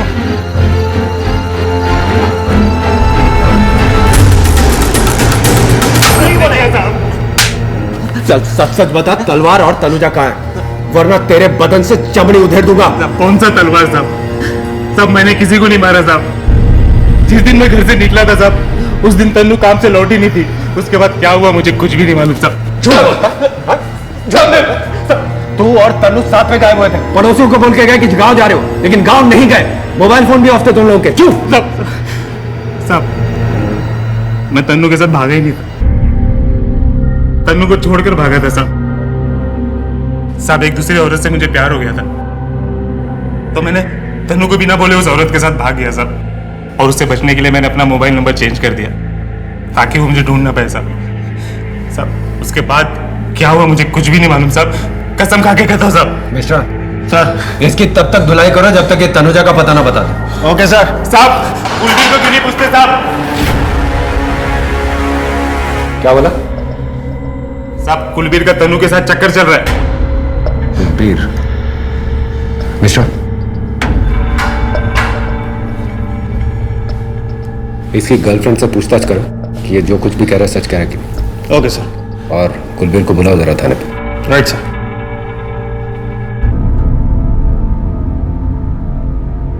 पापा, आज दूर हट। पापा, तू विजय मर गया ना वो, अच्छा ही हुआ जो वो मर गया। बुरा तो ये हुआ कि उसके साथ तू क्यों नहीं मरी। मेरे लिए तो तू उसी दिन मर गई थी जिस दिन तू मेरा घर और मुझे छोड़कर गई थी। चल चल निकल यहाँ से। चल। मैं कहाँ जाऊंगी आपके बिना? मेरा इस दुनिया में आपके सिवा कौन है पापा? प्लीज जा उस फल्ले के पास, मैं अभी ऑफिस जा रहा हूँ, शाम तक लौटूंगा, तब तक तू मेरा घर छोड़कर चली जाना, समझी? शक्ल मत दिखाना अपनी। पापा, पापा। सर मुकेश की गर्लफ्रेंड गौरी से बात, वो सच बोल रहा है, उस दिन वो उसी के साथ था। मतलब इस कुलबीर से ही हमें तनुजा का पता लगाना पड़ेगा। Yes sir. तनुजा कहाँ है? मैं आपको कह चुका हूं ना, मुझे नहीं पता। झूठ बोलता, झूठ बोलता। तेरा और तनुजा का चक्कर था कि नहीं? हाँ सर, मेरा और तनु का चक्कर था। तो फिर ये बात तूने हम लोगों को पहले क्यों नहीं बताई? क्योंकि मेरी फैमिली को पता लग जाता सर, मैं नहीं चाहता था कि उन्हें पता लगे, बहुत बदनामी होती है सर। एक तो तुम अपने डैड से नफरत करते थे, अपने बाप के पैसे पे अय्याशी करते थे ना तुम। अगर घर से निकल जाते तो सड़क पे आ जाते, इसीलिए अपनी तनुजा के साथ मिलके तुमने अपने बाप को मार दिया, है ना? मार दिया ना उनको, और तनुजा से कहा कहीं जाके छिप जाए, जब मामला ठंडा होगा तो तुम उसे वापस बुला लोगे, है ना? यही हुआ था ना? नहीं सर, डैड को तो क्या, किसी को भी हमारे चक्कर के बारे में नहीं पता सर। ना ही मैंने डैड को मारा है और ना ही मुझे पता कि तनुजा कहां पर है। तुमने तनुजा का भी मर्डर कर दिया है ताकि हमें लगे कि वो तुम्हारे डैड का मर्डर करके गायब हो गई है और तुम साफ साफ बचकर निकल जाओ। सर ये कुलबीर, आरती, शिवानी और अमल के दोस्तों और जानने वालों की लिस्ट है। अब इसमें से वो तलवारबाज कौन है जिसकी हमें तलाश है, ये तो नहीं पता, लेकिन अगर हम सही सोच रहे हैं कि कातिल भल्ला फैमिली में से कोई एक है, तो उसका साथ देने वाला भी इसी में से कोई एक हो सकता है। सुरेश मेनन, इसी से शुरुआत करते हैं। Okay sir.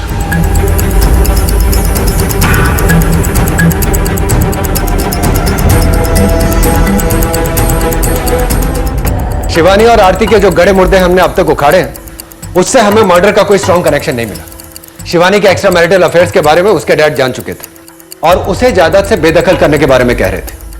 आरती के पास उन ड्रग पेडलर्स को देने के लिए पैसे नहीं थे, उसे एक ही तरीके से पैसे मिल सकते थे, अपने डैड के प्रॉपर्टी से। और कुलबीर का अपनी भाई के साथ अफेयर था।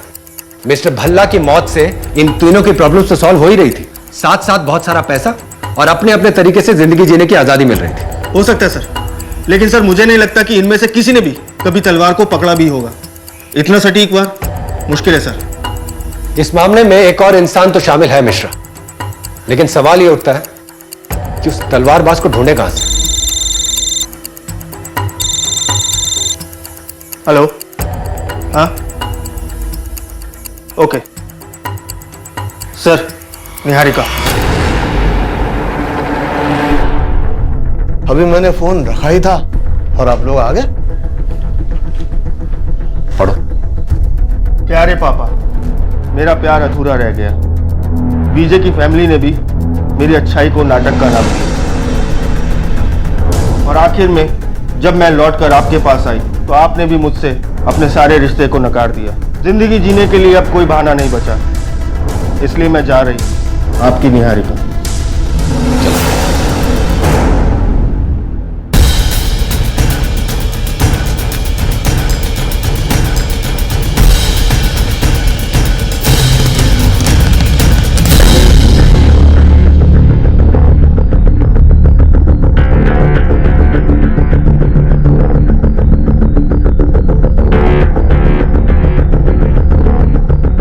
हाँ सर, ये मैडम को तो मैंने ओखला ब्रिज पे छोड़ा था आधा घंटा पहले। ओखला ब्रिज? जी सर।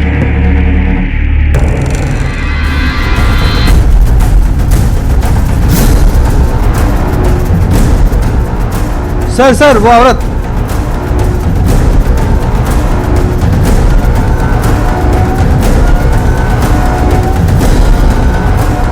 क्यों बचाया आप लोगों ने मुझे? मर जाने दिया होता। आप जानती हैं ना, आत्महत्या करना कानूनन जुर्म है।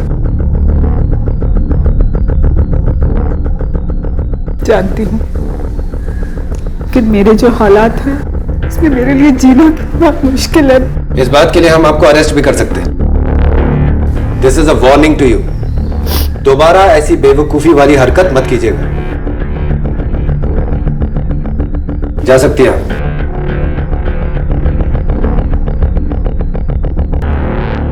मिस्टर सर, नजर रखो इस पर। Okay sir.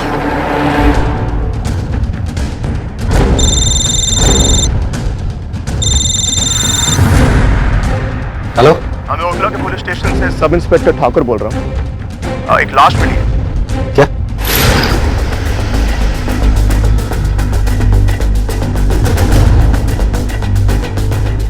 सर, आपके थाने से किसी तनुजा नाम की लड़की के फरार होने का अलर्ट आया था। हमको लगा शायद वही हो।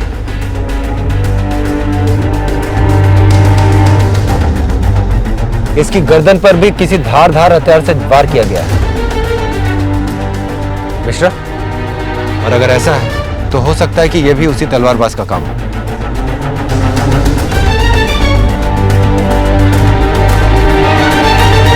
सर ये तो खाली। एक काम करो, बॉडी को पोस्टमार्टम के लिए भेजो। Okay sir. सर तनुजा की गर्दन पे किया गया वार बहुत कुछ वैसा ही है जैसे भल्ला के ऊपर किया गया था, लेकिन सर उसकी लाश के पास से मिला वो खाली पर्स, वो इस कहानी में कहीं फिट नहीं बैठता सर। सर उसके पर्स में ऐसा क्या रहा होगा जो कातिल चुरा ले गया? ये सोचो कि एक मेड अपने पर्स में क्या क्या रख सकती है। सर कुछ पैसे, बिंदी, लिपस्टिक या फिर पर्सनल डॉक्यूमेंट्स। हो सकता है कि तनुजा के पर्स में मिस्टर भल्ला के घर की चाबियां। चाबियां? मैं कुछ समझा नहीं सर। तनुजा बरसों से मिस्टर भल्ला के घर में काम करती थी, तो जाहिर है कि उसके पर्स में मिस्टर भल्ला के घर की चाबियों का एक सेट तो होगा ही। मुझे लगता है तनुजा का मर्डर मिस्टर भल्ला के घर की चाबियों के लिए ही हुआ है।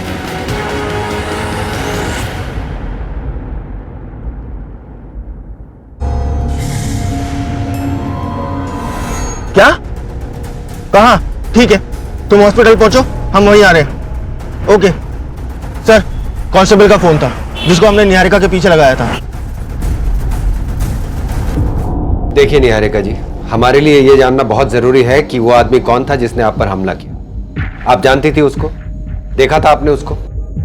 मैं तो अपनी गाड़ी का दरवाजा खोल रही थी, पता नहीं वो आदमी कहां से भागते हुए आया, और उसके अलावा मुझे कुछ भी याद नहीं। ठीक है, आप अपना ख्याल रखिएगा।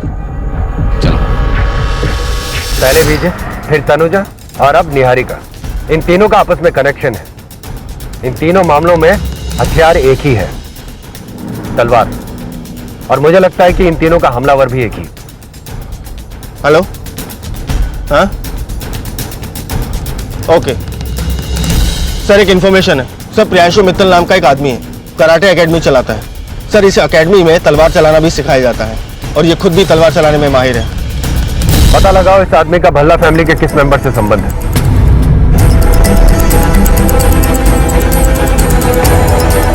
Students, class dismiss. सिंह, तलाशी लो।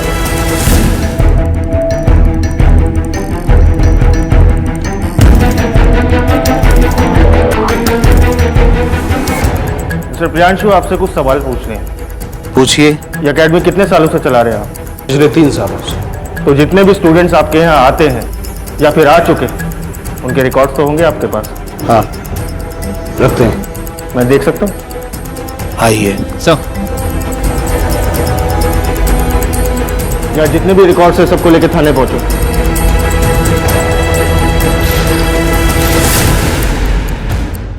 तुम्हारी तलवार तो हमें मिली गई, अब फोरेंसिक से भी ये जल्दी ही पता चल जाएगा कि उसमें फिंगरप्रिंट्स और ब्लड इंप्रेशन किसके हैं।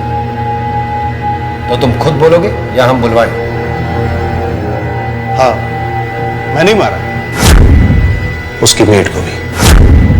किसके कहने पर मारा? वो चेहरा पसंद नहीं। और निहारिका पे अटैक क्यों किया तुमने? ऐसे दो लोगों की जान ले ली और मजाक लग रहा है तेरे को? मजाक लग रहा है तुझे? हाँ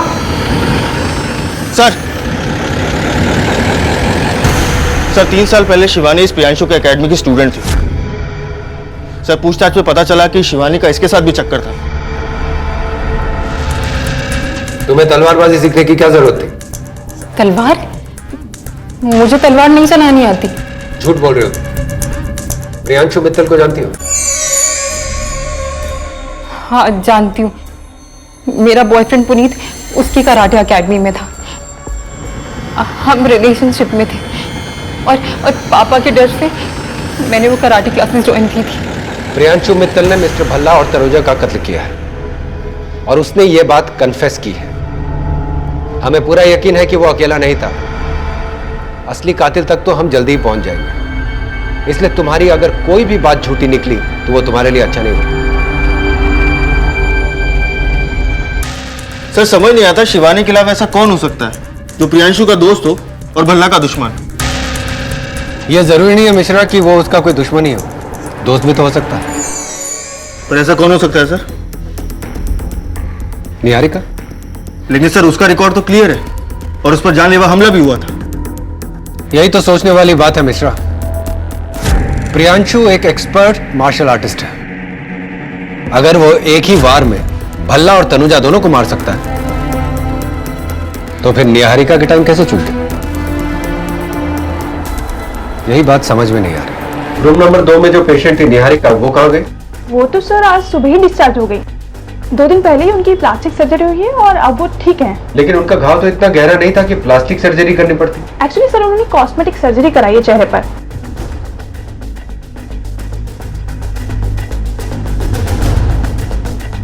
उन्होंने डॉक्टर आहूजा से अपॉइंटमेंट कब ली? Just a second.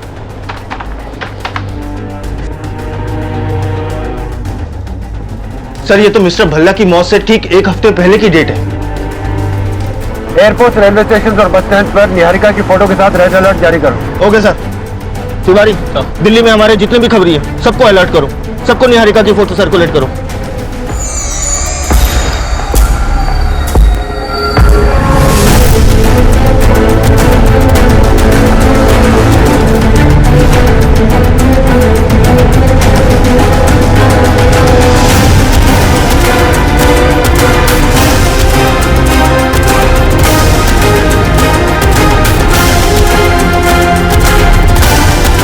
तुम जानते हो कि तुम्हारा खेल अब खत्म हो चुका है, इसलिए तुम्हारी भलाई इसी में है कि तुम सब सच सच बता दो। तुम्हारे कहने पे प्रियांशु ने भल्ला को मारा था ना? क्यों किया तुमने ऐसा? मैं विजय से प्यार करती थी, शादी करना चाहती थी मुझसे, लेकिन वो समाज और अपने बच्चों के डर से वो मुझे अपनाने को तैयार नहीं था। पूरे 1.5 साल इंतजार किया मैंने उसका, फिर मेरी मुलाकात प्रियांशु से हुई। प्यार हो गया था निहारिका से मुझे, लेकिन वो विजय ना तो उसे अपना रहा था और ना ही उसे छोड़ रहा था। इस बात से वो बहुत परेशान थी, डिप्रेशन में जी रही थी और ये मुझको बर्दाश्त नहीं हुआ। मैंने एक आखिरी कोशिश की थी अपने प्यार को बचाने के लिए। अपना घर छोड़कर, अपने डैड से लड़कर मैं उसके घर जा पहुंची। सोचा था वो मेरा साथ देगा, लेकिन वो भी अपने बच्चों की तरह मुझे बेइज्जत करने लगा। तभी मेरा प्यार उसके लिए गहरी नफरत में बदल गया। मैंने सोच लिया मैं विजय को जान से मार दूंगी, लेकिन ये सब मैं अकेले नहीं कर सकती थी।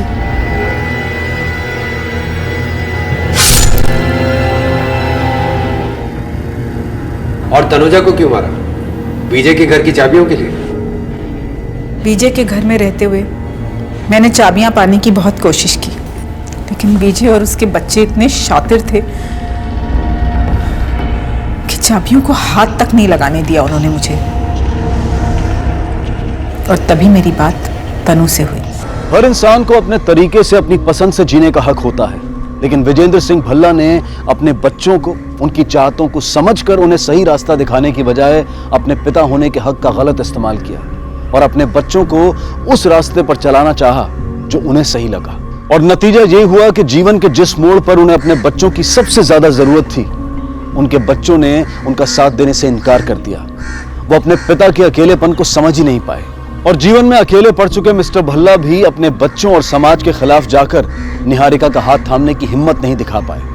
और अपने बच्चों को ना समझ पाने के बाद निहारिका के प्रति अपने फर्ज को ना समझ पाने की वो दूसरी भूल कर बैठे, जिसने निहारिका के सच्चे और गहरे प्यार को उनके लिए नफरत में बदल दिया।